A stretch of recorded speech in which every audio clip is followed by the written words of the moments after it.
Snake, what have you done? You've changed the future. You've created a time paradox.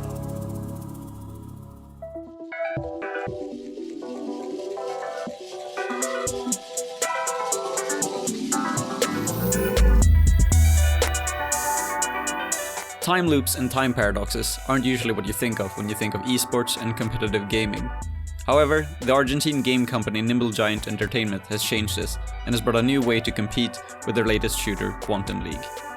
While the exterior might look like something you'd recognize, the interior and its mechanics has brought an entirely new level to what people would call big brain plays. In this episode, we're joined by the community caster and tournament organizer, StarWise, who will teach us more about the game and what makes it special. This is Nichesports Quantum League. Welcome to Nichesports. This is the esports podcast where we explore niche gaming communities and regions. I'm your host, Defur, and with me I have my co-host, Dave. Hello, Dave. Hey, what's up? And today we're looking into Quantum League, which is a game, if you have a sharp memory, you might remember it from, I think it was E3 some year ago, or like the Summer of Games, where they had this really cool trailer, which is a shooter, which focuses on time loops and time paradoxes, which is going to be really interesting. Obviously, this is a very different and special game, and we're lucky to have a guest and expert on the game, which is StarWise. Hello, StarWise. How's it going? Yeah, it's good. And we're glad to have you here. I mean, we need to, because me and Dave, we looked at some strats for this game, and we were like feeling mind blown every time we saw a new video pop up. Yeah, I feel you on that. Yeah, so we're gonna go over both the game, the community, but starting off, just to introduce you and who you are. I mean, we know you from casting games in Quantum League, but could you introduce yourself and what you do? Of course, yeah. So as you said, I'm the head caster at Quantum League Championship. I'm also the co-owner as well, along with my co-partner Anubis. So what we do at Quantum League Championship is we host events mostly rotated around esports for Quantum League. That ranges, right now we've currently got season 2 of our league going on, and we typically host also just one-off tournaments, more fun community-driven events. Also my faceless content creator, which makes it very interesting around casting and trying to be an on-screen presence at the same time. But yeah, that basically sums up all I do at the moment. Yeah, that's really cool. I think, I mean, it's interesting because Quantum League is pretty new. I mean, it had its official release I think some weeks ago at the time. So yeah, just a couple of weeks ago from this recording. Exactly. I think it's earlier this month. Yeah, something 15th, I think. Oh wait, we're in May. Yeah, but obviously, yeah, exactly. Time flies. But obviously the game, people have been playing it for a while because it has been in early access, right? And I guess that's where did you start with the game as it got released, or how did that come to be with the Quantum League Championship and doing casting for the game? So Quantum League Championship was founded about a year ago by Anubis, and then I came in, I would say around September time, but I didn't join Quantum League Championship and become a co-owner until maybe December-ish. So I started playing Quantum League itself around September time, so it's really only just been a few months. Okay, and so did you... is this your first gig when it comes to casting? Because I mean, when I tuned into your streams, if anyone hasn't been able to tell already, like your mic quality is really good, and it feels like you have a good setup. Also, when you see the streams, it feels very professional. So it doesn't feel like this is your first game that you're doing this, but is it? Yes and no at the same time. So I previously tried casting for League of Legends here and there. I didn't really do much with that, and there's no real online video content for that. But I would say Quantum League is my first real casting event. There is a kind of like an old archive YouTube that I have of an old account that's also named StarWise that has that kind of progression, which is cool to see. I like my very first casted event is just terrible if you try to listen to it. Like the quality of the voice and everything itself wasn't so bad. That took a lot of time to figure out, but the actual content of the casting is just nothing compared to what we're able to do today. Hey, that's a good sign. Yeah, thanks. I mean, it's definitely something that you have to progress of and get some experience in by just doing, like you learn by doing kind of thing, I feel. But so what kind of led you into Quantum League then? Because I think we all have had these games that we're like super passionate of. And for me, in the previous games that I've been passionate of, it's just like when I saw the trailer or something, it just kind of clicked with me, and I was like, okay, I'm gonna get really passionate about this game. But for some people, it can also just be that they happen to find themselves trying out the game. So how did that come about for you with Quantum League specifically? It felt kind of random, actually. Before Quantum League, I was trying to set up an esports ecosystem around the amateur scene for League of Legends. And then I came across this YouTube video that had maybe about a 5-second snippet of Quantum League. And that just drew me in. I've never heard of time and shooter. Like, I know there's some other games that kind of use it. Like, you can see Tracer in Overwatch, but like, I've never seen a full mechanic built around trying to utilize it, and that got me so interested. So I went over to the Steam Marketplace, saw it was on sale that time, I think, and just bought it, and then started playing, and I was just hooked ever since. That's really cool. I think it's really interesting too, because when the game, I want to say at least the first time I saw the game, I do believe it was either E3 of the Summer of Games or the Summer of Games, but was that during that period, I think there was at least 3 games that had some like time loop thing. It felt like a theme for that special like delivery of new games that came or got announced. But like Quantum League was the only game that was not single player, and it was this competitive kind of aspect to it. It felt very, quote unquote, esports ready. Like it had that personification. It had personality of the characters. It had a very clean art style, and it felt like that was what they were going for. But so you mentioned League of Legends, but did you play any other shooters before that then? Because League of Legends and this first-person shooting game are obviously very different. Extremely different. I did play a lot of shooters. So when I was much younger, around, I don't even know how old I am right now. I would say like 10 years ago, I used to play a lot of Xbox 360. So I'd play stuff like Halo, I'd play stuff like Call of Duty, but that's obviously with a controller. I would say I played CSGO a little bit, but that's very on and off. But it wasn't until Quantum League where I picked up more shooters. So using the keyboard and mouse has been extremely difficult to kind of adjust to. And then after that, I've also been playing a lot of Valorant lately. Oh yeah. It's the game I both love and hate at the same time. It's like the solo queue experience. Jeez, but it's good to hear in any case, because I feel like a lot of these, I guess, more niche competitive games, they have very different origin stories when it comes to where people come from when they get into games. It's not at the same, like using Valorant as an example. There's a lot of kind of people coming from Overwatch or Counter-Strike, and it's very obvious. But for games like Quantum League, I feel like you could pretty much come anywhere as long as you find that mechanic to be of interest. So that's really cool to hear. Yeah, where do the people that the people that play Quantum League, like is there like a community that they tend to come from, or are they from all over the place? I think they're still sort of from all over the place. I think a lot of them came from Apex Legends, which I actually haven't played myself, but I've done a casting on this stream once, which is pretty interesting. But I see a lot of Apex Legends, some from CSGO, a few from Valorant. I got one guy that played so many hours from Rust, and he's actually one of the best players in the community. That's hilarious. Oh, wow. That's I love those kind of origin stories. It's like there was this one when auto chess was still a thing, like a pro auto chess player. He came from the Minecraft community, which was like, what? Like, that's he was insane. He's just like, I love the game, and then I guess that's what you need sometimes when you mix that with talent. There you go. I thought a lot of players would be coming from Quake actually because of the similarities, but I'm surprised that like at least how I see the game when I kind of look into it, but we'll get into kind of the more specifics of the game. But you kind of touched upon this a bit, but when it came to the game Quantum League, casting it, was that the first idea of you getting into the game, or did you play it first and realize, okay, maybe I can cast this, or was it just like, I'm gonna cast this game? Like, which came first of those two? So it was definitely the playing. I knew that as my main goal was I wanted to build some sort of esports scene around something. That was already the I guess the standard what I was gonna do.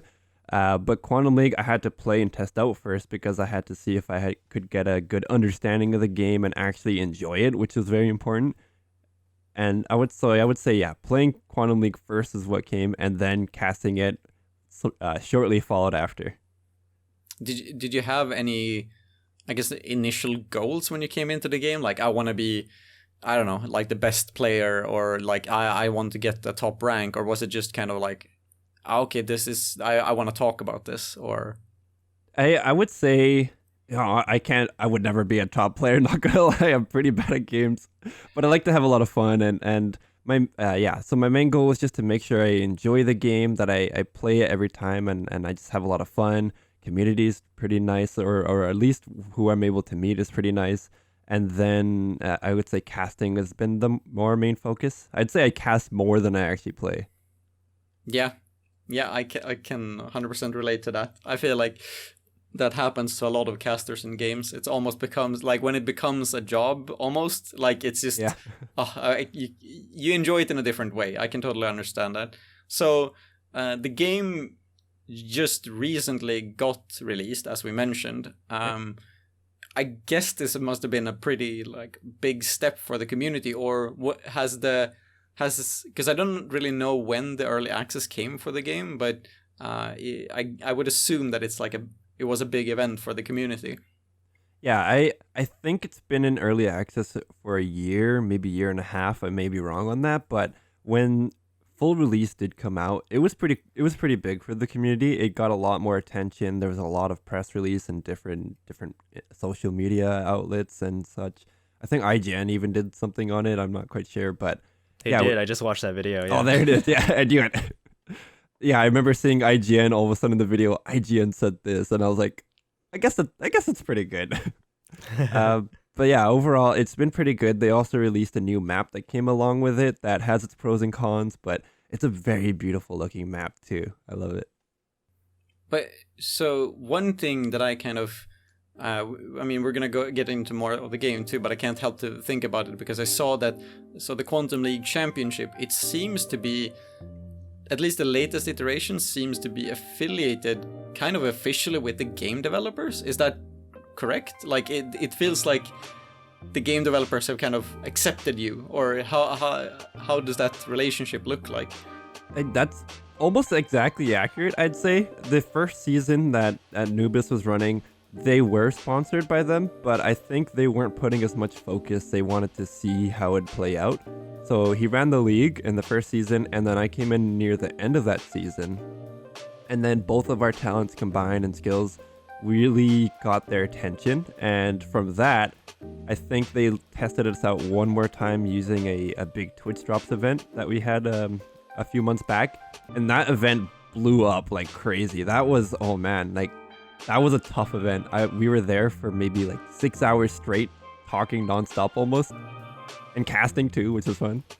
But that ended up with maybe about 5,000 people, or no, 4,500 people watching throughout the entire stream, which was a very scary but exciting experience at the same time. We're gonna explain the game more specifically, but I think it's worth to know that if someone has seen Quantum League, it has this. Besides your streams looking very professional, the game itself looks to be very. Like, I had the impression that this is like a huge like AAA studio coming in with like a new competitive game, and then if I understand it correctly, the more I've read about the game developers, it almost seems like an indie game company. Like, they're not that big, right? But they've delivered on something pretty huge, actually, right? Yeah. I don't know if you have any knowledge on that, but it would be nice to hear. Just a little bit. They are definitely a small indie company. They're actually based out in Argentina, and I would say they're probably the biggest out there in Argentina, but then Argentina is a very small community of indie game developers itself too. So they're like the big fish in a smaller pond, but man, do they do some incredible work. What's the name of the company? Nimble Giant, right? Yeah, Nimble Giant Entertainment. Yeah, I've caught some of their like the developer streams actually, and it seems very much at the humble level where they can still interact with the community, and it doesn't feel like a corporation or anything like that. It feels very much like, this is the people that actually make the game, and you can just talk to them directly. Oh yeah, that's been one of their the first game. It's not. It's I think it's like their third or fourth. So they've got the CEO is got a lot of years under his belt, maybe about like 20-ish years if I recall. Okay. So he's got a good experience with it. But yeah, the community has been one of the biggest draws for me. I mean, the developers themselves have just been so, I guess, engaging with the community a lot of times, where I think I remember I came in, I was really new, and I suggested something about the spectator portion of the game. Like they have that spectate where you can watch the players play, and they fixed something about that I suggested maybe 2 or 3 weeks later, that's pretty quick. Whoa. Yeah, Yeah. But That's really good to hear. Yeah, I mean that's the kind of place you want to be in a community like that, where you can have that kind of relationship with a developer, because that makes it feel more alive and you can connect with it in a different level. But so I'm not gonna hold this section anymore, because I'm just looking at this chunk of text and I'm like, holy crap, I'm gonna try to read this. So we did this in the last episode as well with Splatoon, where I tried to write what the game is, and then you will have to correct me and say if I got something wrong or if there's something that needs to be clarified, right? So, like a fun little game. So exactly. So I'm going to try to read this and to kind of explain for any of the listeners that might be new to the game, because we've only mentioned like time paradox, time loops, and like shooters. But let's try to actually see what it is, and with this next section focusing on the game. So, and I'd say good luck. Yes, thank you.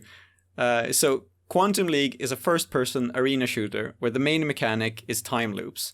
Each round has 15-second time limit, where players fight either in solos or duos to take each other down. At the end of a round, the game is rewinded to the beginning and the match starts again. This time with the previous round playing out simultaneously, where the past actions of players are executed by an AI or a computer. These rounds are called loops, and the players who come out on the top at the end of them wins. That's the like overarching like gameplay, right? So in the game you can select characters, and all of the players play with the same stats, but they have 6 weapons available to them at the start of the round, so they can just choose what weapon they want to use. They have snipers, they have SMGs, grenade launchers. I think there's even a gun. Basically the usual suspects that you find in these types of games. That's why I mentioned Quake earlier. Matches currently have 3 different game modes, which are called point capture, capture the point, free for all, which I would assume is deathmatch, and then domination, which you have to explain that one for me. If you die in a round, you get desynced, which means that you can still move around, kind of like a ghost, and take actions, and you can get resynced by picking up a health pack or getting saved by your previous self. So that kind of dynamic exists in the game, where you can save a past version of yourself by changing the future. Like this is where I'm like, my head is starting to kind of combust a bit. But did I kind of capture the essence of what the game is, or did I get it wrong? I'd say you got it really good, much better than like a lot of other people I've heard explain it, even though they've been around the community for a long time. I take that as a compliment. I'm happy to hear that. I think the few things I would correct is the abilities. So recently I would say within just before full release, they introduced character abilities. So now every character operates very differently. It's all mainly passives with the exception of one character, but I mean we can talk about that later. But overall, I think you nailed it right on the head. But that's good to hear. I was going to ask about abilities too. So obviously we can't show anything visually on this cast, but I guess the graphics of the game they're very kind of clean and has this like cell shaded look. Very it's I hate to say Fortnite, but it's Yeah, that's to what I get- thought. yeah. I was thinking Overwatch and Fortnite, which honestly to me is a compliment because this has the visual appeal of the game has mainstream vibes in it. Yeah. Yeah. And so, and with that, the characters themselves have a lot of personality. They look very different to each other, like the character build or like, ethnicity or like however you want to kind of characterize them. Yeah. And so that was one thing that I noted when I played it. I was like, oh, because I was looking through like, oh, they seem to be all, I can't see any stat differential. I guess this is just the looks. But then now when it got released, they were introducing the abilities to them. But those abilities are are they stuff that you can activate, or is that more passive things? So they're all passives, with the exception of one that is very debatable if they're passive or active. So, for example, the one character that's very popularly used is his name is Torre, and he generates a 30% damage reduction shield as he moves around quicker. So if he runs at like full speed, or he jumps around or falls, I believe as long as he's running, then he generates that shield. So that just operates on its own. However, the most popular and I would say very meta character is named Violet, and she has access to getting 2 primary weapons rather than a primary and a secondary. Oh. Okay. Yeah, so it's very debatable if that's active or passive. Some people say, well, because you have to click 2 buttons is active, but at the same time, it's also like passively access to that full arsenal. But I see what you mean. Yeah, I would say active though. You got to press 2 buttons. So you mentioned there, because in this text bit I had, it was basically you have these 6 weapons, right? But you mentioned like a primary and secondary. Does that mean that people they have their own, the style that they prefer, or is it that you choose one of the guns in the beginning? I might have misunderstood that part then.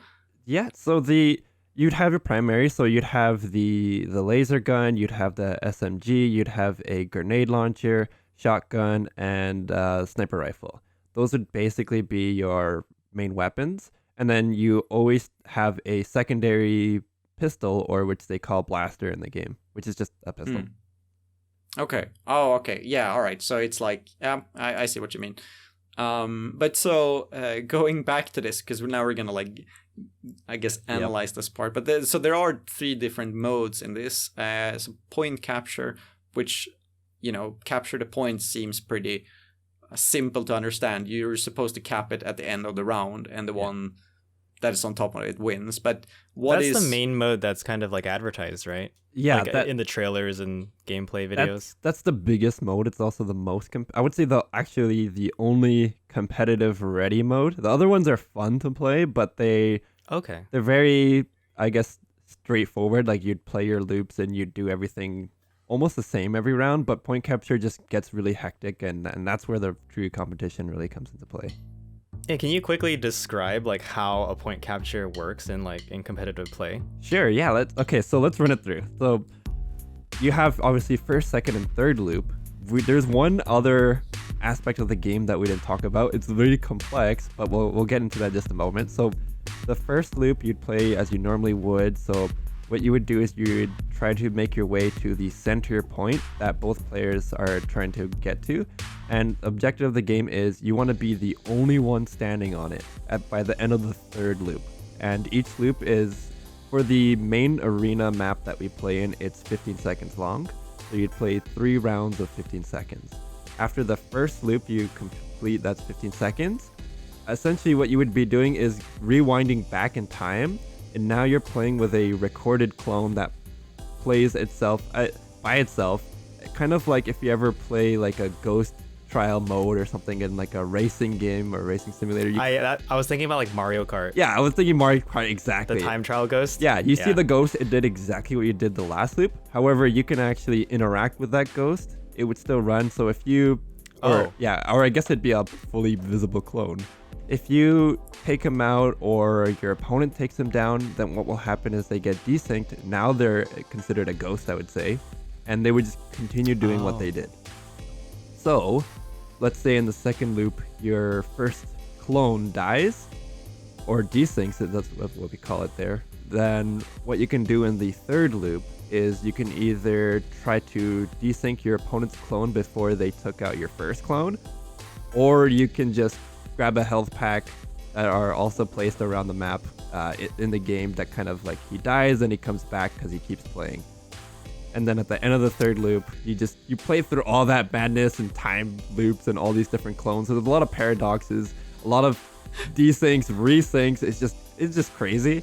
And if there's one, or if there's nobody or both opponents or players on top of the center point, then you go into overtime, which is even more complicated. So overtime then you start over with like no previous. What do you call them? Like, do you call them clones or like the previous versions of yourself? What do you? Yeah, so the present self, we'll just say it's just you playing. But if it's you're number 1, you're number 2, we just call them clones because essentially it's just it's almost like the Flash, right? He goes back in time, sees himself, and he's creating different clones here and there. But by the way, I just want to interject too before you explain overtime. Like I'm like giggling because this is it. At the same time, you're explaining like the most basic part of the game, and for me, this is still like mind blowing to me. So it's interesting because it's like there's probably like 10 more layers where like we can't even speak the same language anymore. It's like basically if you watched like Tenet or like a movie where it's like. Yep. Like if you understood that movie, any time travel movie, right? Yeah, any of those when it becomes like time paradox, if you can understand those movies, then you're pretty like good with these ones. I'm on the other hand are one of those people that just like sat there during Tenet, was like, man, this looks cool, but I have no idea what's going on. And I feel like that's why I'm like, oh, I'm getting so hyped when you're talking about the like base layer of the game. But anyways, so the overtime, does it restart there, or how does that work? So in the casual queues, it would just reset and you'd basically play like nothing happened, you'd redo it. But the competitive overtime mode is, so the best way I like to explain it is, for the first 3 loops, you play 1 to 15 seconds. In overtime, you're playing 15 to 30 seconds. So whatever happened in the first 1 to 15 plays out like I already did, like it finishes, it's written in time, that's solid. So if you blew up anything in the map, if you took any health packs, then those would be gone from the map. Any barricades that were moved around, like movable objects, then those would be moved and stayed moved. Now you're continuing from 15 to 30. You still do like the loop 1, loop 2, loop 3. However, if one of your clones got desynced, it would respawn back at your home base. And if it has if it's still alive, whether it's full HP or 1 HP, it'll start from wherever it ended on that 15-second loop. Oh, they'll repeat? Yeah, they would basically continue the timeline from 15 to 30. So they'd be like, let's say, end of loop 2, your loop 2 clone had 50 health, and he was near the center point. So now from the overtime from 15 to 30, he'd start at the near the center point at 50 health. So that's where that's where big brain plays come to play. I'd love to say that. Yeah, because then like if your clone shows up from the 15 to 30 second portion, they don't have any actions though, right? Are they controlled by an AI bot or? Exactly. So you would still play through loop 1, loop 2, loop 3, and create new actions. So basically, it's like restarting the game. Oh no! But from that new point. So that's where it gets extremely complex, and I love it.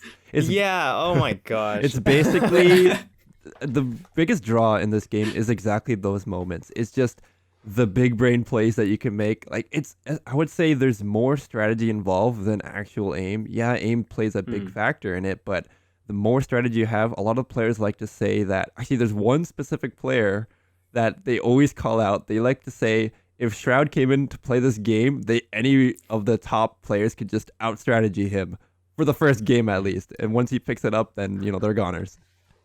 Oh, man. Yeah, that was, I think, one of the things that kind of made me interested in the game too. I've only played it a little bit, but I think it's the same way of making you feel like a genius is like what this game does really well, because it's the same drive I had for playing StarCraft 2, because you do like, you actually don't really look at as much at the fights when, like, if you're playing at, I'm not, but if you're playing the game at a high level, you don't actually look at the fights because you already know what's happening. Like, the top players in that game, they just like, oh yeah, it's calculated, it's 30 of these, 50 of those, it's gonna lose or it's gonna win. And it's just the fact that, like, you outmaneuvered the other person and you, like, outsmarted them mechanically. Like, it's not who was the fastest person. And I think this is very unusual for a shooting game, because very rarely there is a shooting game where it's like those things are more powerful. Because if you go into a game where strategy is more powerful than mechanics, usually what happens is that the mechanics are not as good. But in this game, it has both. Like, it has both the strategy, and you can be still like a sick sniper. From what I've seen some clips where people are just like flick shotting behind some cover or something, and it looks, you know, the sick stuff that you see from COD. But imagine that person has another layer of, like, you know, time travel paradox and also doing the flicking. It's like, oh, it's the next level kind of feeling. Yeah, I think there's a lot of moments like that. There's a good and a bad aspect into that I'd also like to point out as well, is that the bad aspect is that, like, let's say you do that sick, like, you know, like flick shot, or maybe like you 360 no scope somebody, and yeah, man, it looks cool. You've got a highlight clip, you're ready to go. The only sad thing that happens sometimes is that clone desyncs at a later loop, and it disappears from the timeline, and now you're like, so no, their actions don't count, right? Yeah, so like maybe the opponent comes in and takes them out before they do that sick 360 no scope, and then you're kind of like, oh man, but at the same time you're like, well, I still made it, it's fine, it counts. And earlier you said that if a clone desyncs, you can like resync them, right? Yeah, so like you can save a previous clone by running over a health pack. Is that what you said? Exactly. So what players, the higher skilled players tend to do is they pick up preemptively a health pack before they even get desynced. Usually it's usually it's to like keep their clone alive at the end of the loop, but a lot of times they know that their first and second clones are very vulnerable, so they want to pick up, usually it's not done in the first loop, but the second and third loop. So in the second loop, they'll pick up let's say they have the foresight of thinking they're going to get desynced maybe at like 6 seconds in. So at 8 or 7 seconds in, they'll pick up a health pack. So in the final loop that plays out, you see the clone gets desynced, he disappears for a while, and then suddenly comes back up from a health pack. And then he'll continue playing whatever he did while he was desynced. And that's also actually insane. That's also a really, I'm so excited to tell you guys about our desync strategies, but I don't know when you guys want to get into that. I mean, I'm ready. Like, I'm interested. Okay. I was gonna say, because like the really interesting part of, like, as we do with this cast, like trying to get to know the communities, especially before the episodes as well, is looking at these strategy videos of Quantum League. Is like the it's like you what is it? Those math lessons where you look down and then you're like, oh, there's nothing, and then you look up at the board and it's just like full of scribbles. And so when you're doing integrated calculus and you're like, yes. Yes, I know some of these letters, but and so one of them that I did see, and I think like we could go on about this specific part as well. It's like a guy, because the issue here is like, you know, it's also the cool thing, but it's also the challenge to actually make this attractive for people. Because that's you know, in both good and a bad way, what happened with StarCraft is that it was the first, you know, real esports, right? But then when other like easier to understand games came to play, it was very tough for StarCraft because it had that really big spot, and then it was kind of like getting dragged down because people didn't have that capacity to understand it. I do probably think that Quantum League has that.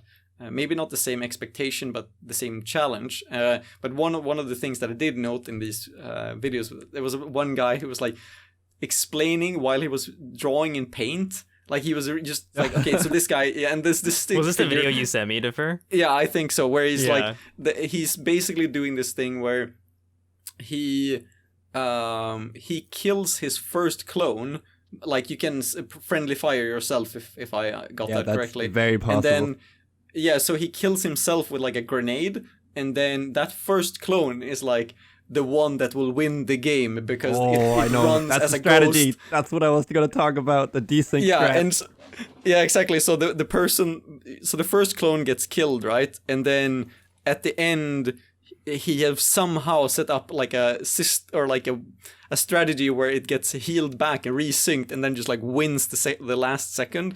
Yeah, it was wild. Yeah, it's one of those things where it's like, this guy doesn't look like he knows how to like win this game, you know? Like, oh, I'm gonna kill myself or shoots hurt himself. myself. What is he And doing? Then the third guy like runs over a health pack, and then everything like gets relinked, and like this clone kills this guy, and it's like, what? I can break that down too. So essentially the most popular strategy I've seen is run by this player named Quantum Artifact, and I would say he's the king, the god at when it comes to these.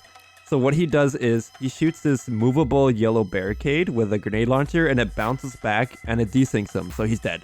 And it looks ridiculous at first when you see it, you're like, oh man, that guy's terrible, he just blew himself up.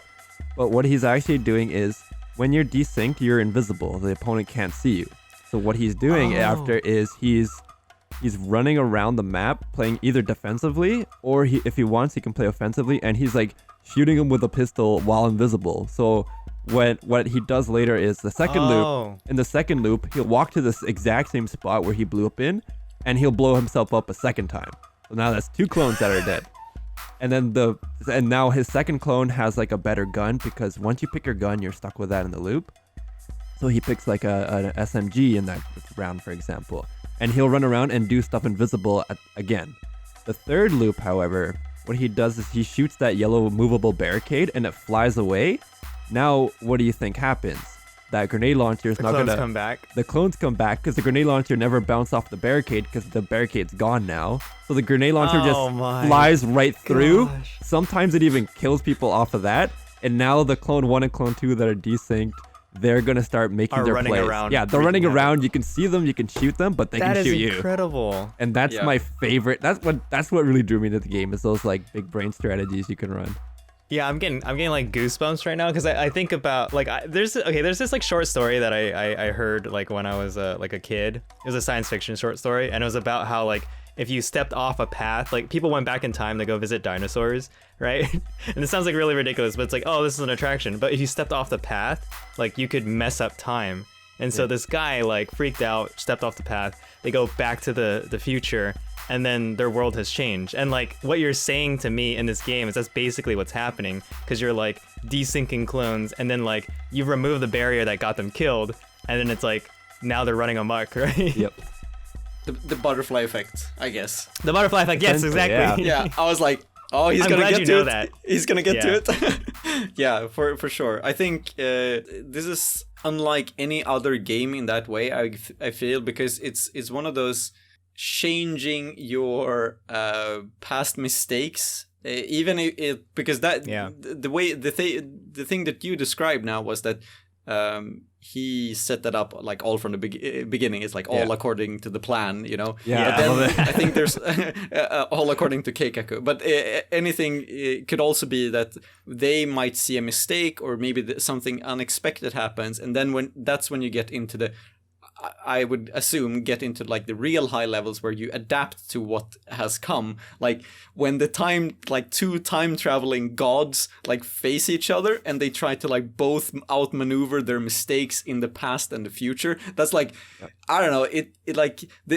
it's so cool, but I have to put in this but too, because I one thing that I wanted to kind of get your take on with these things is, so we have mentioned that this is 15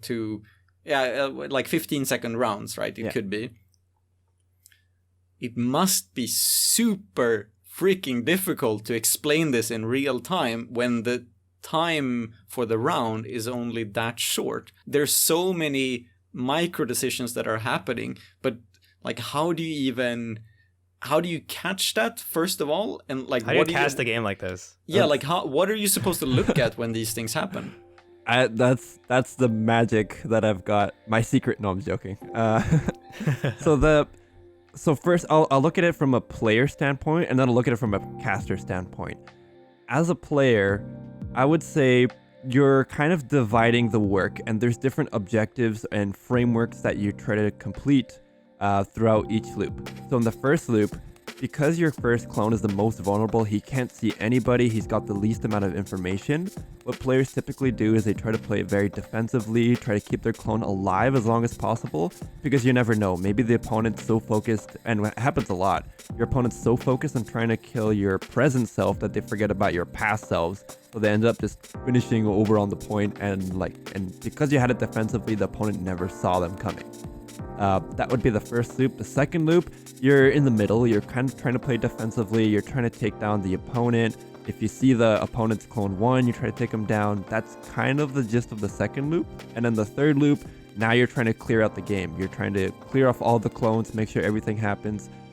You're also getting a bit of support from your previous clones. Let's say your clone 1 and clone 2 won their loops. So now you can kind of think, okay, well, since my clone 1 and clone 2 wins, then if I take down the clone 3 and the clone 1 and clone 2 manage to do their thing that they've already done, then I've won the loop. However, your opponent's thinking the same thing too, so they're trying to counterplay and maybe take down those clones, and the sway of balance quickly goes back and forth depending on how you play out, but it's very well rewarded on how you play those. Now, as a caster standpoint, half the time I have no idea what's going on. I'll be honest.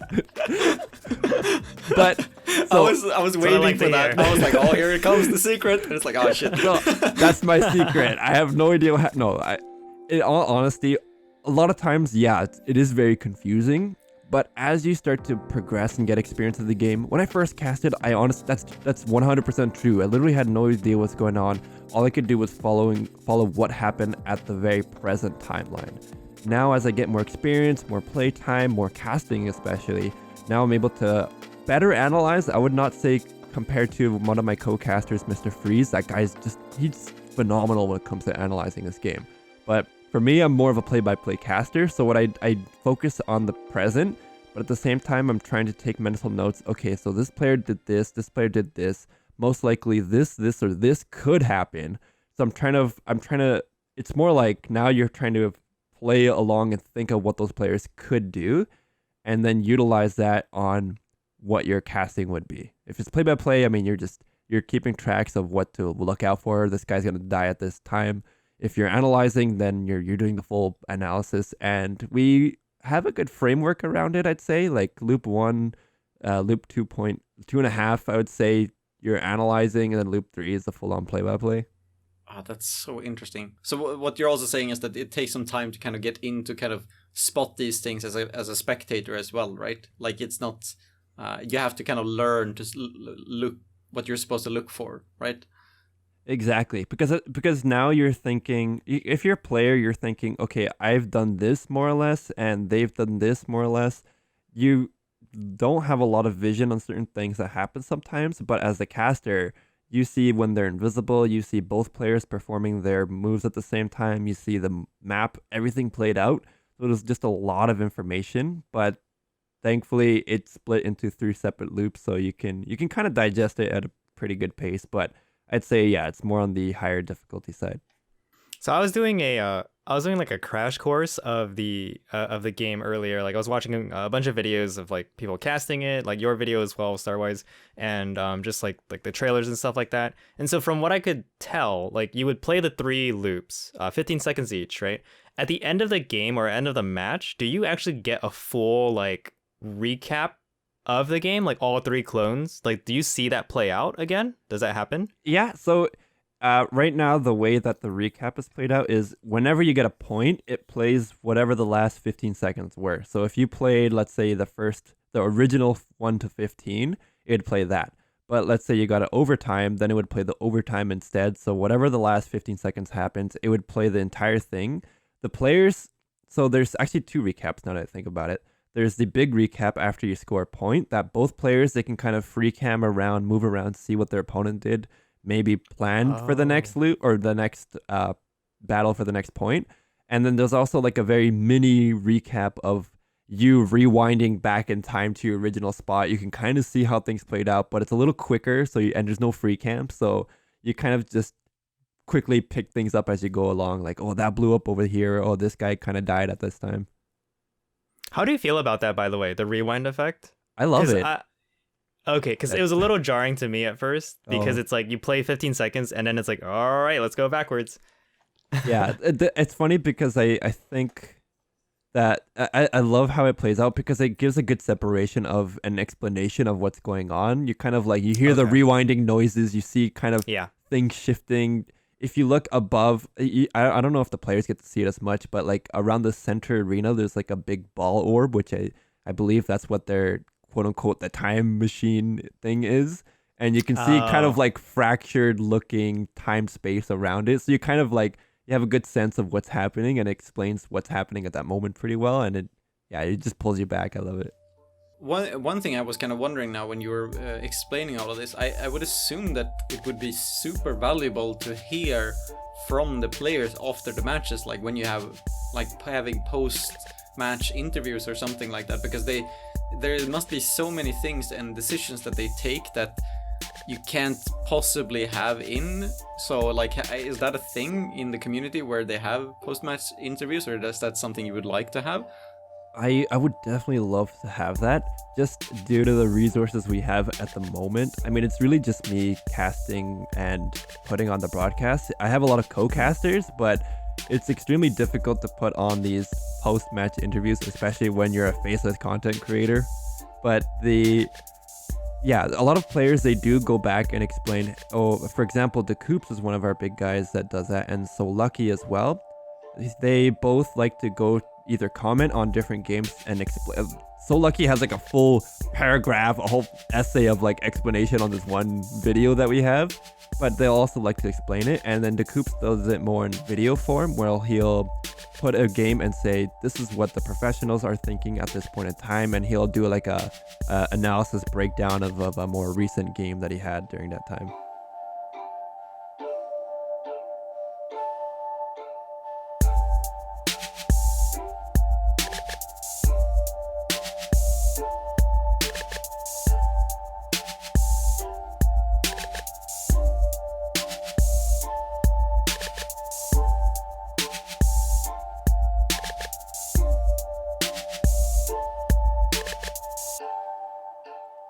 That it's really good that you mentioned people from the community, because that's actually the next topic, and we wanted to kind of get into that. It's really nice to hear that there are so many different people that are kind of contributing to this very complex but enticing game that we were looking at for this episode. And so one of the main things that we ask, I guess, for others that could potentially be interested in this game is that, like, how do you get into the community? Because their communities look so different for every game, but how did you get into the community, and how would you recommend someone new to get into it?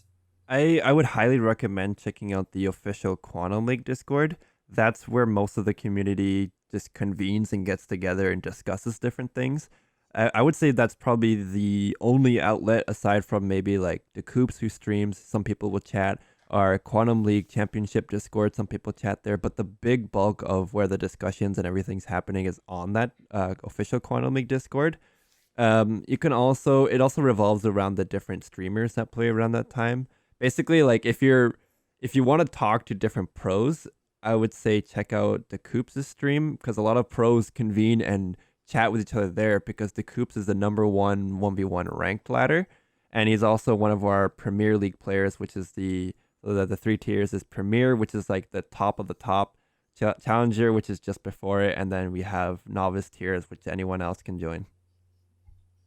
Okay, and so I mean, I guess is that something that those people focus their content around, is bringing in new people by what you mentioned, like explaining this strategy? Is that like a big, I guess, theme in their content then, or? I would say yeah at the time being, because it is a very complex game. I mean, like, if you even go back and listen, if I go back and listen to myself talk about how explain the game, sometimes I'm like, man, I have no idea what you're trying to say, even though I said it, kind of thing. And that's what they try to do as best they can, because I think the biggest challenge for this game is explaining it. I mean, a lot of games or trailers, you see it for maybe about 5 seconds and you're hooked. But how do you do that by explaining the biggest draw-in for this game, which is big brain plays, aside from just straight up going, this is a big brain game kind of thing. So that they like to spend their time trying to explain it for the newer players, because some players, they do have difficulty picking up the game. I would say that's the biggest drawback of having like a very interestingly complex game, is there's going to be people who just don't get it. And that's what they're trying to bridge that gap towards, I guess, is that like new players coming in, for example, they'll be like, why do I keep losing? Like, I have 360 no scope, but like I'm an aim god at this game. Like, everyone's trash. They're all dead. How come I keep losing? Well, did you finish at the point, which is the whole objective of the game? Or, did your opponent maybe out-strategize you using health packs? And there's a lot of like difficulties around that, which they do a fantastic job of explaining. So when it comes to this this problem, would it be I guess logical to assume that the 2v2 mode might be more popular in this community then, or is it the 1v1 where you have the big brain plays by yourself? Or because I was going to ask that earlier actually in the game part, but like which one of those two modes are the more, I guess, appreciated within the community? Is it playing in teams or by yourself? I'm so glad you brought up 2v2s. Just, I want you to picture for a second how complex that sounds. Just that's a total like 6. If you don't go into overtime, that's like that's like 6 different people, right? 6 per team. So there's 12, because like each player has 3, yeah. and then so 3 times 2 that's 6, and then 6 times 2 is 12. Yeah.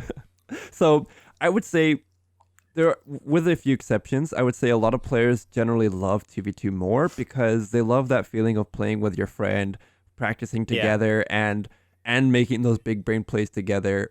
But the most competitive mode at the moment is 1v1, because it's much easier to organize and get set up, and it's much easier to practice, because with I would say Quantum League is still a small community at this moment, so finding a 2v2 match takes a little bit longer than finding a 1v1 match, let alone finding 2 players that are also really good at 2v2, because it's although the mechanics are very much the same, the game modes are vastly different as well, because now you're playing with a partner that can do different things and complete different goals, I guess I would say, and you're kind of just coordinating that at the same time. It's very interesting, because the more I hear about like how you're explaining this game, the more it actually does remind me of StarCraft, because it also had that issue where it's like, you have big brain players that play 1v1, why not just add a player? And it's like, yeah, but it's difficult, and just because you scale it up, like as soon as you add one more person, like everything, in StarCraft you have 200 units, and there's like another person, there's another 200 units, and then it's like, and you can play different races, and you serve different roles, right? So in Quantum League, I can see the same thing, where like one guy might play super aggressive, the other guy might play like super defensive, whereas in 1v1 you have to like predetermine that with your clones, but in a 2v2 all of a sudden you have like a completely new dynamic introduced into the game, right? Exactly, yeah. I would say 2v2, although it's been played a lot, has been more picked up in recent times. I would say maybe like a month before full release, because like the players just barely scratch the surface on what you can do in 2v2. For example, one of the players recently found that if you jump on top of a barricade and you use a shotgun and shoot it, the way that the game mechanics works is there's a lot of like ragdoll physics and everything. It won't desync or kill you, but what it'll do is this is what I can assume what's happening is with the game is you shoot the barricade while you're standing on top of it. It bounces down so hard it flies upwards, and it brings you along with it, and then you jump off of it. And he found that out, so he's been doing that with like different maps. And the funny thing is, it looks even more ridiculous in later loops, because like loop number 2, loop number 3, if you shoot the barricade, because the clones are recorded, you can't move their movements, otherwise it'd break the game. You just see him flying, like there's no barricade, he just flies upwards. Oh, yeah. Yeah, but just stuff like that gets found out, and even more so in 2v2, because now there's different, I guess, vantage points, there's different hiding areas, there's different things you can work around. There's a new map that came out that's both 1v1 and 2v2, so it's even now you're thinking of different areas, and it's just makes it very interesting. I think really one of the things that you kind of bring up here is which is very unfortunate with games and like competitive games, is because we're kind of developing them so fast, but we're creating these like competitive worlds where you could spend like 100 years in this world and you would still not reach the end of the meta. Like it's like chess, right? It just keeps on developing because people are different and people think different, and so it's just I guess for Quantum League right now is that you're in the very, very early beginning where like the most crazy stuff will happen because a new person could come in and, as you said, find a new mechanic in this way. So that's super interesting to hear about, and I can't wait to kind of see more of how that will progress for the game. Yeah. One thing that you did mention too was that so this community right now is pretty small. It's like, where is it based right now? Is it like mainly in North America, or is it in Europe? Or because my expectation from going into this before we talked was that I thought it was similar to Quake, and Quake is very much like a global community because it's big brain and then very mechanical, so people are like popping up from everywhere. But how does that look like for community or for Quantum League? I would say I'm not familiar with Quake's community as much. It may be very similar, where the biggest two communities I'd say at the moment are North America and Europe. Those are the two regions that have the most players that I can see. We also have more players coming in from Latin America. There's players coming from even South Africa, which is very interesting and very different culture.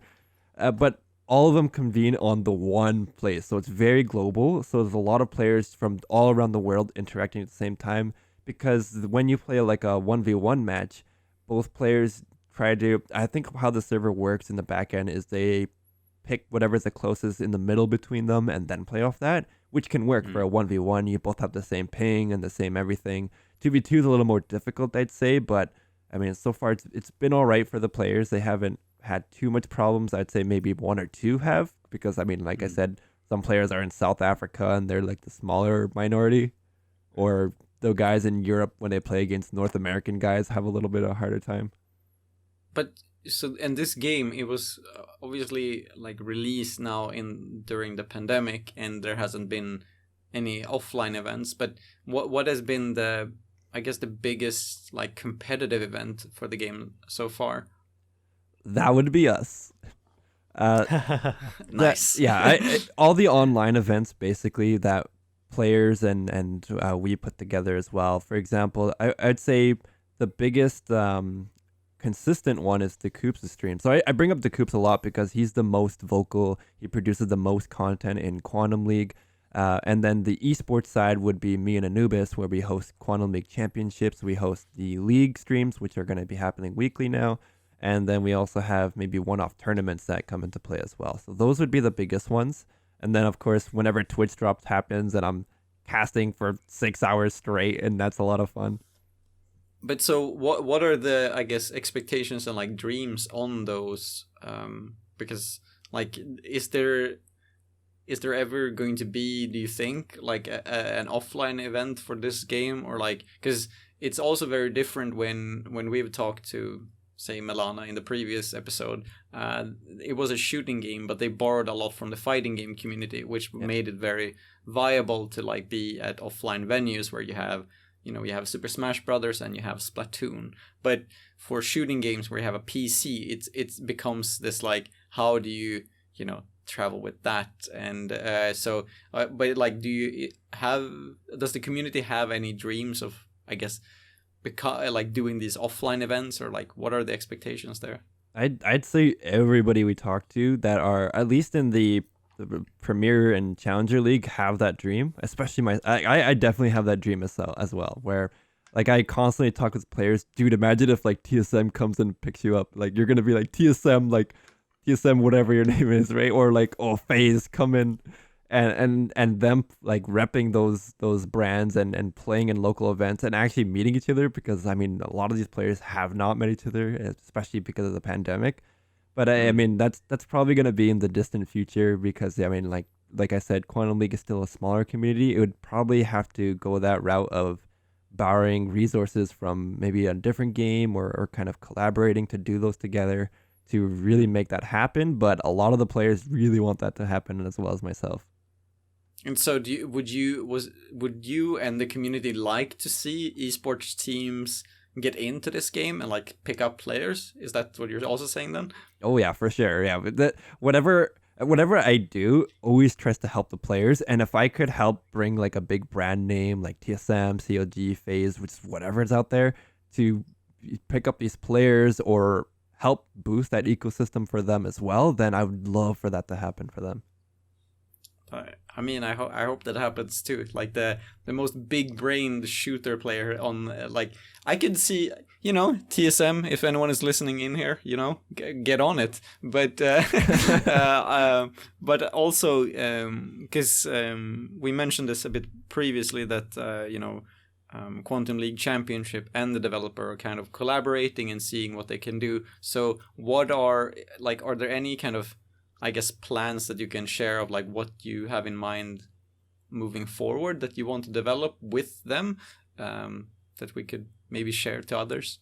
I think it really depends on how time works. Not like the game time. I mean, oh no, that's a poor choice of words, I guess. But really, I mean, like real life, like 2021, 2022, how like moving forward works. Because at the same time, we don't really know what's going on with the pandemic. Although, yeah, a lot of vaccines are coming out. There's still a lot of things happening. Especially I don't know what it's like in Sweden. I could assume it could be good, but like Canada and just North America. Okay, he's nodding. He's saying no.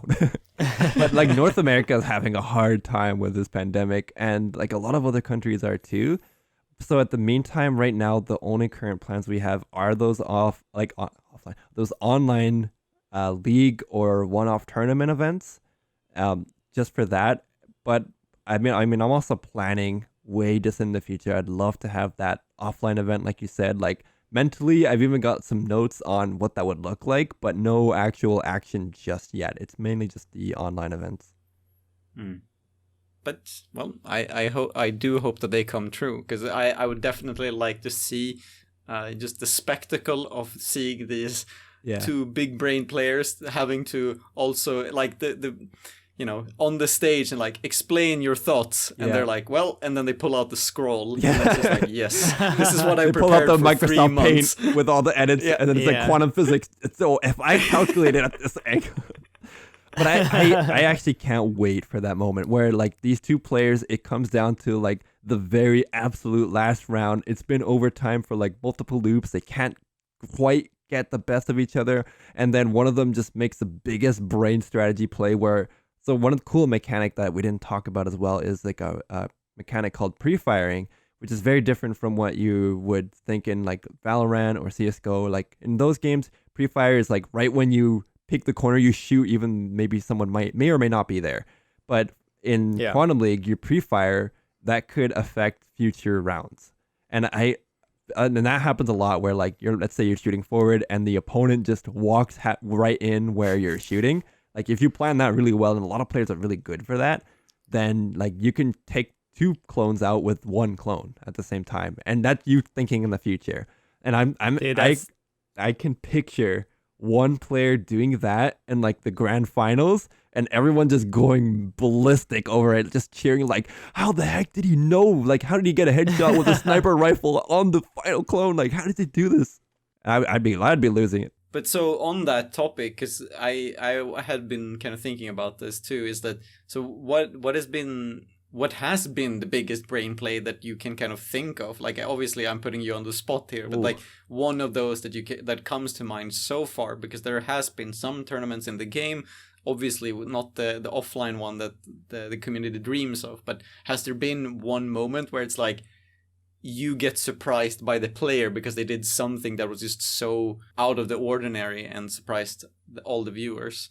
The biggest brain strat that I've seen that was just, I think it's the little moments rather than the big ones, because the little ones, the players, I would say the new players don't see as much, but there's this one moment I saw that really made me think, my goodness, this player has just, he's so well practiced, he's so well experienced against this player too. So what happened was there's fixed barricades as well as the movable ones. So this one player was behind a fixed barricade, and what some players do, and I don't see it happen as often, but sometimes they do, they'll jump from above the barricade and like kind of peek and then fire while they're looking over and then fall back down, and now they're back to safety again. So some players do that. And what this one player and his opponent did was he pre-fired those spots thinking that the opponent would do that, and maybe it's because he feels like he could do that, or maybe he knows that player would do that, that he landed like precise headshots from a clone 1 onto like a clone 2 or 3, and just seeing those moments where just like, how do you even think of stuff like this? Like, how do you know that the opponent's gonna do that when he hasn't been doing that like all game basically, and then get a headshot with that? Like, what the heck?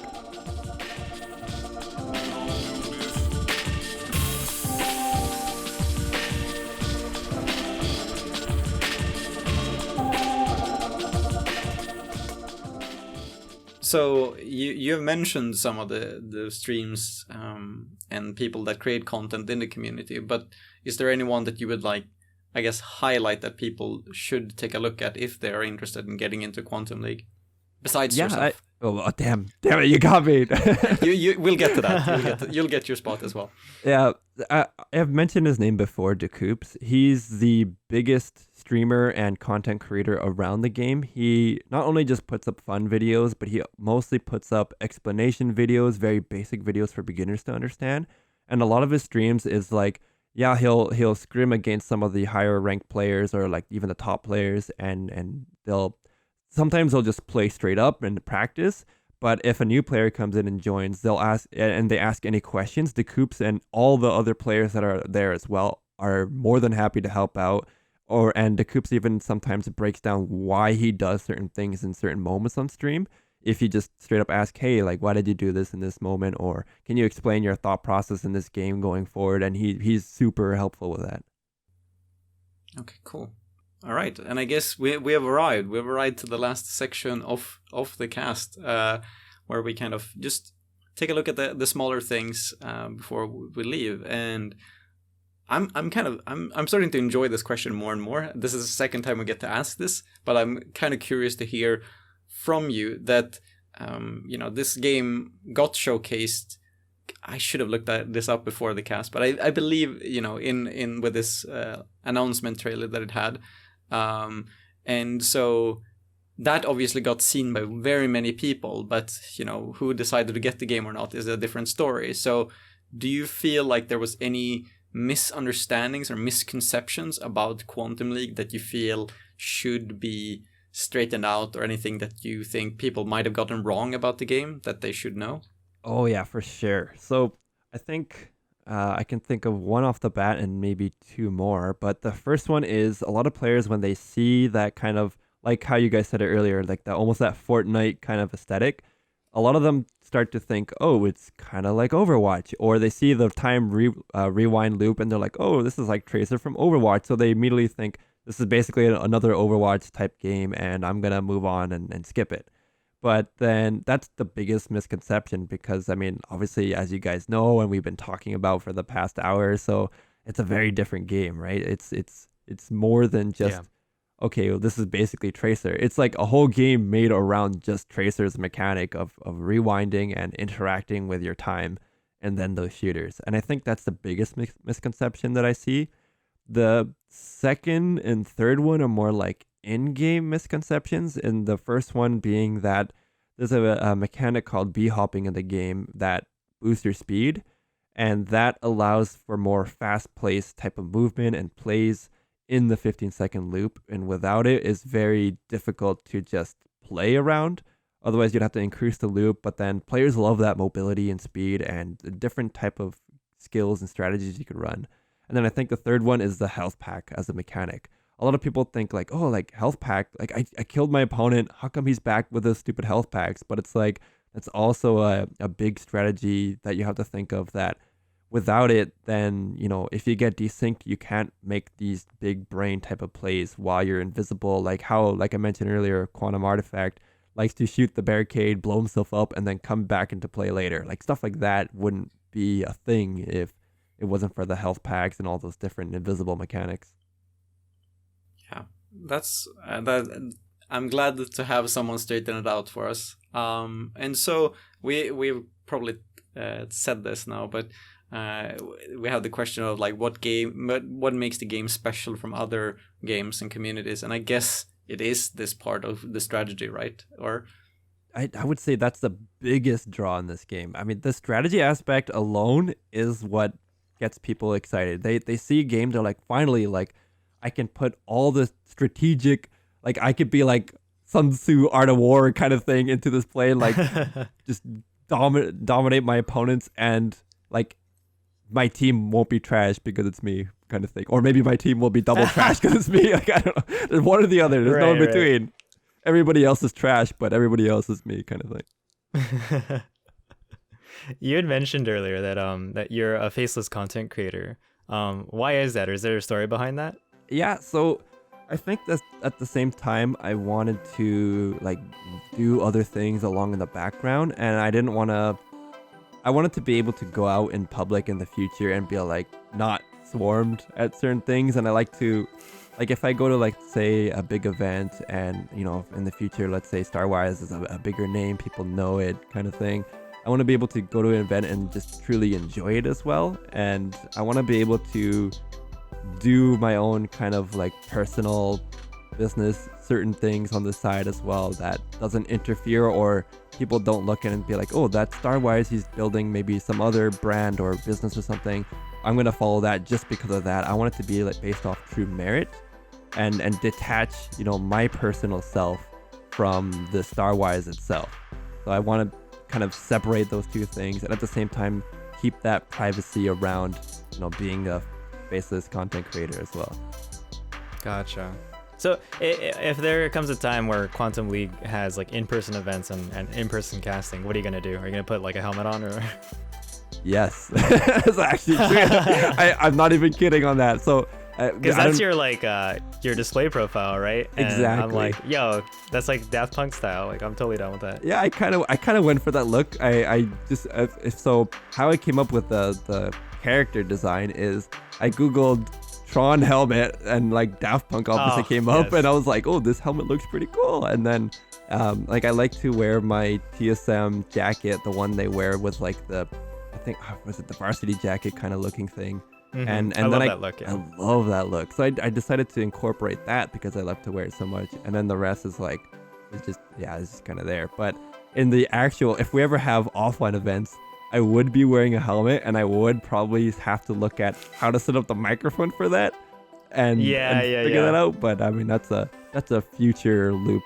Yeah. Speaking of the future loop, so what's on the horizon for you? Like, I was gonna say, like, what's next for you? It's not like you're leaving Quantum League or anything like that. Like, it's just begun. But like, what's your kind of like rough roadmap now? Like for the next maybe like year or so?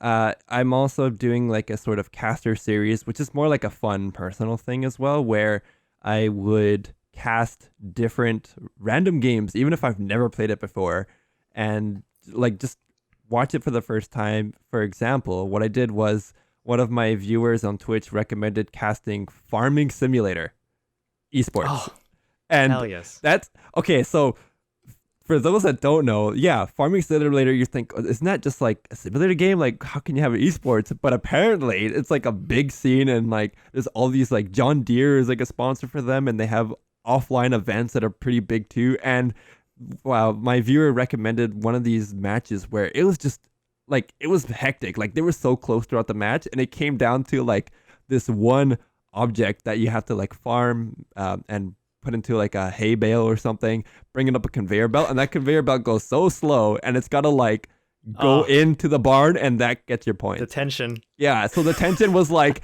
there's 10 seconds left, and that thing is going up super slow, and then it finally pushes over, and then they win by like 7 points or something, and they just made it. That's amazing. Yeah, so stuff like that. That's I mean, super cool. I also casted like Shrek Super Slam, which was Good name. I love it. Yes. So yeah, like even if you guys have other recommendations of games to kind of cast and go over, I'd love to do that. That's what I'm doing right now. Yeah, we're definitely gonna have to talk more. This is Nichesports for a reason, right? So Exactly. I'll just come in every broadcast. All right, I'm here to cast your game now. I was gonna say too, like it's almost like you're starting to list our future episodes with this thing. Are we Yeah. sure that you're not like a time traveler for this thing? Like I know, we're right? just- Which loop are you in? This is my overtime loop now. Yeah. But yeah, before we leave with this episode, do you have any shoutouts that you would like to make? Obviously, you do create content yourself, and with the Quantum League Championship, but we want to hear it from the man himself. Yeah, so I mean, I would shout out my Twitch channel, StarWise GG. I would say all of my content is either on StarWise or StarWise GG. If he doesn't have a helmet, it's probably not me. And if also Quantum League Championship, or I think it's QLC_TTV on Twitch, and then just QLC or QLC events everywhere else on Facebook, Instagram, Twitter. I think Twitter and Twitch are my main platforms that I use. And then I think the last one is the Discord for Quantum League Championship and StarWise, which can be found on our Twitch page panels. It's easier to say than the /WXR3. Yeah. Gotcha. Well, thank you for joining us on this cast. This was super, both like interesting, but also illuminating to understand this game at a higher level. I feel enlightened, I would say. But at the same time, you probably got more questions about this game than coming in. For sure. But I'm happy to learn more about the game, and I hope people that listen to this are too. So yeah, with that, thank you so much, StarWise, for getting on this cast. Well, thank you so much for having me. Thank you. This was Nichesports Quantum League featuring StarWise. Thank you for listening, and if you'd like to support us, you can follow us on Twitter or subscribe to us on YouTube at Fellows TV. We'd also like to hear from you, what you thought about the cast, and if you have any suggestions for a future episode, whether that's a niche competitive game or region. You can join our Discord, which is in our Twitter bio, and tell us what you think. We'll see you in the next episode, but until then, we hope you have a nice day.